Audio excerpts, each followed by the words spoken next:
Okay, so this is yet another very interesting question. The first question I want to ask would be, I really don't know the class of the child who's answering this question, but by looking at the question, I'm already suspecting that this question will take us to simultaneous equations. But let's solve and let's see how this will play out. So for me, solving, one of the things I do before I solve a problem is I usually don't overly read. I try the ideas first, knowing fully well that sometimes after you've solved the problem once, you may have a better idea of how to go about it. So for me, solving, let's look at the triangle, for example.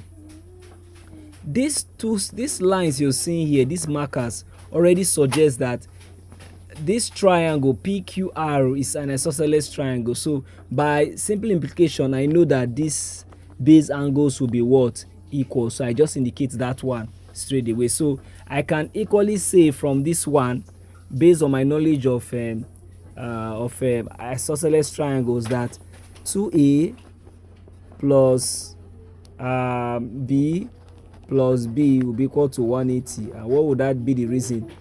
Base, or we'll just simply say isos triangles for short.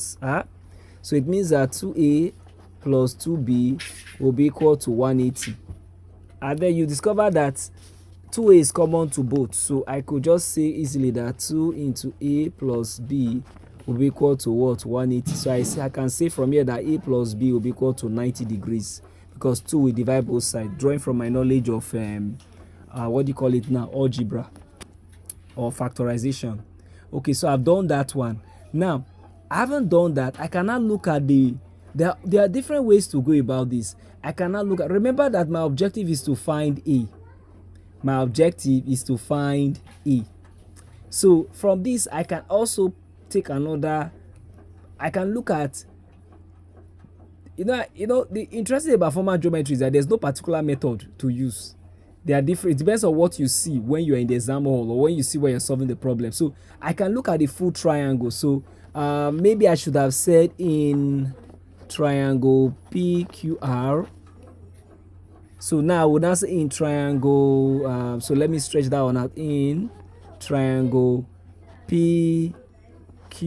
So looking at the full triangle, I can say that 2a plus b plus a, look at it, 2a plus b plus a. Remember, this angle has two sub-angles, plus 35 will give me 180. Now the question will be, why am I referring to 180? Because 180 is actually the sum of triangles sum of angles in a triangle. So with that, I will just simply say here that angle sum of triangle. With that sorted out, I will simply add them up. So you discover that I'm going to have 3a plus 3a, that's 2a plus a plus b will be equal to 180 minus 35. So I have that 3a plus b will be equal to what? 100 and let's say 45, if I'm right, if I've done my subtraction correctly. So remember that I am looking for a, not b. So from here, I can now say put b equal to 90 minus a. Remember that it's a I'm interested in, so I have to make a substitution that will take care of bringing a into the equation. So I'll come here, I'll say 3a plus what? 90 minus a. I'm going to put it in bracket just to help me bring perspective to my work, because to 145. And with that taken care of, I'm going to have that what? 3a plus 90 minus a equal to 145. I'm just doing this for the fun of solving gradually. You can actually solve this faster than this. And I will collect like terms. 3a plus 3a minus a rather will be equal to 145 minus 90. I see that minus 90. So that will mean that 2a will be equal to what? Would that be 55 degrees? 55 degrees if I've solved my work well.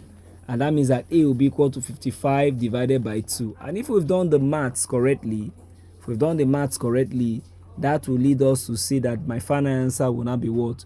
27 and a half or 27.5. So that's what a will be. And then 2a will be what? 55 degrees. That solves that.